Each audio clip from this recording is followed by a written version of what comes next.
High, গল্প পাঠের সন্ধ্যায় আপনাকে স্বাগতম। আজকে আরেকটা নতুন এপিসোড শুরু করছি। আমি লাস্ট এপিসোডে যেটা বলেছিলাম যে আমার সিনথেটিক কফি বইটার থেকে বানর গল্পটার কিছু অংশ পড়ছিলাম, তো আজকে আরেকটু আগিয়ে যাব সেই অংশটুকুতে। গত পর্বে যে জায়গাটাতে আমি শেষ করেছিলাম আর কি, যে শফিক নামে একজন মধ্যবয়স্ক মানুষ, সে দুপুরবেলা বেরোয়েছে অফিস থেকে, সিএনজিতে করে যাচ্ছে তার কোনো এক প্রেমিকার সাথে দেখা করতে, যে প্রেমিকার নাম নেহা। এখন এই নেহার সাথে কিভাবে তার পরিচয়টা হয়েছিল সেই অংশটুকুই আজকে আমি আপনাদেরকে একটু পড়ে শোনাবো। আপনাদের হাতে যদি সময় থাকে আপনারা কানে আমার মতো এরকম একটা ইয়ারফোন গুঁজে আপনারা শুনতে পারেন। আমি অবশ্য দিয়েছি ভিন্ন একটা কারণে। তো যাই হোক, এখন আপনাদেরকে আমি এটা একটু পড়ে শোনাই। আসলে কথা বলতে তো সময় নষ্ট করে লাভ নেই, গল্প পড়াটাই আসল কথা এখানে।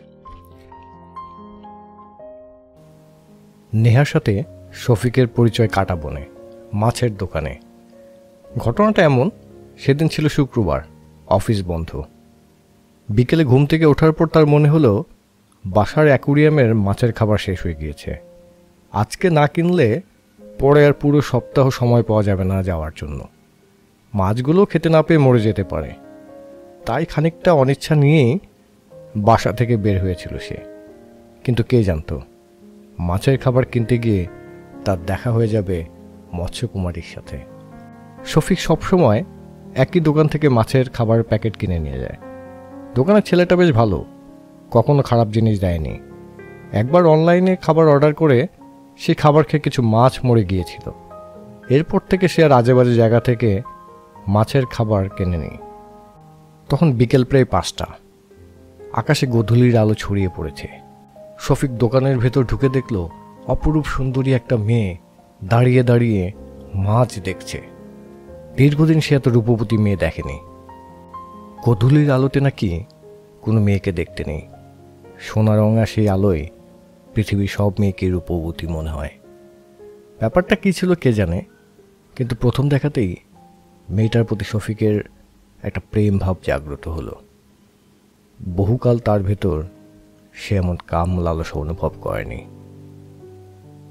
মেয়েটা তার দিকে তাকাতেই সে সুন্দর একটা হাসি দিয়ে বলল, হ্যালো, আমি শফিক, মাছের খাবার কিনতে এসেছি। এই দোকানে যে ছেলেটা বসে সে কোথায় আপনি জানেন?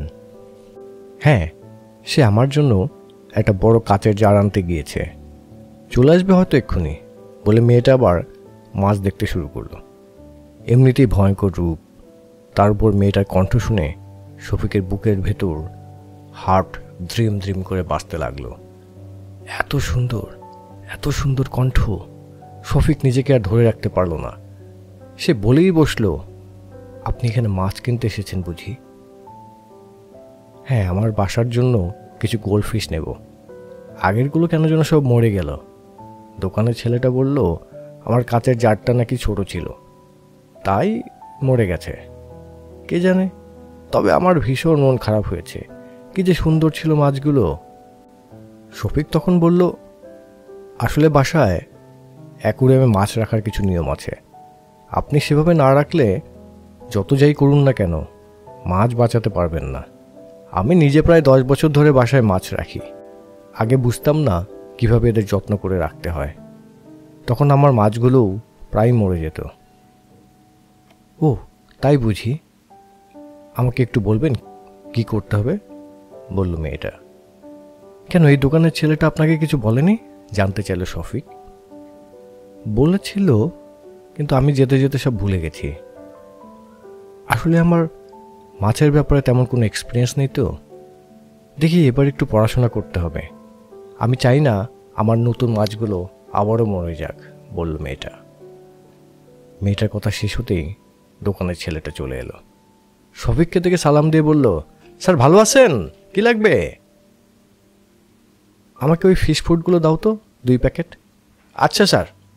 শফিক খাবার নিয়ে চলে আসবার সময় তার ভিজিটিং কার্ডটা মেয়েটার কাছে দিয়ে বলল, আশা করি দরকার পড়বে না, তবুও যদি মনে হয় আপনার মাছের ব্যাপারে জানা দরকার তবে আমাকে কল দিতে পারেন। ওকে, থ্যাংক ইউ, বলে মেয়েটা কার্ডটা শফিকের হাত থেকে নিয়ে নিল। শফিক মাছের খাবারের দাম দিয়ে দোকান থেকে বেরিয়ে এলো। তার ইচ্ছে হচ্ছিল মেয়েটাকে কোন একটা কফি শপে নিয়ে বসে গল্প করতে, কিন্তু এভাবে কি হয়? সেদিন সারা রাত শফিক এক ফোঁটা ঘুমাতে পারেনি। তার স্বপ্নে, তার কল্পনায়, তার কামনায় ছিল শুধু সেই মেয়েটা। আজকে এতটুকুই। গল্প পাঠের সন্ধ্যায় আমি আমার লেখা গল্পগুলোর থেকে, বইগুলোর থেকে কিছু কিছু অংশ আপনাদেরকে একটু পড়ে শোনানোর চেষ্টা করবো। এটা কোনো ধারাবাহিক কোনো ব্যাপার থাকবে না এখানটাতে যে আমি আসলে পুরো একটা গল্পটা পড়ে ফেলবো, জিনিসটা এরকম না। ওটার প্ল্যানটা একটু ডিফারেন্ট রকম আছে, সেটা হয়তো পরে অন্য কোনো একটা ভিডিওতে আপনাদের সাথে শেয়ার করব। বাট এই গল্প পাঠের সন্ধ্যার আমার যে সিরিজটা, এই জায়গাটাতে আমার লেখা যেসব গল্প আছে, ছোট গল্প হোক, উপন্যাস হোক, সেগুলোর ভেতর থেকে কিছু কিছু অংশ আপনাদের সাথে বসে শেয়ার করা। কারণ আমার নিজের এগুলো পড়তে মাঝে মাঝে ভালো লাগে। আমি জানি না অন্যান্য লেখকদের এটা ভালো লাগে কিনা, আমার ভালো লাগে আর কি। আমার নিজের লেখা আমার নিজের পড়তে খুব ভালো লাগে, এবং সেই ভালো লাগার জায়গাটুকু থেকে আপনাদের সাথে এটা শেয়ার করা। আমি জানি না আপনাদের কাছে ভালো লাগতেও পারে, নাও লাগতে পারে। আমি আবারও চলে আসবো আপনাদের সাথে অন্য একটা এপিসোডে, কোনো একটা গল্পের খানিকটা অংশ পড়ে শোনানোর জন্য। সে পর্যন্ত আপনারা ভালো থাকবেন, সুস্থ থাকবেন, সেই কামনা করছি। টাটা।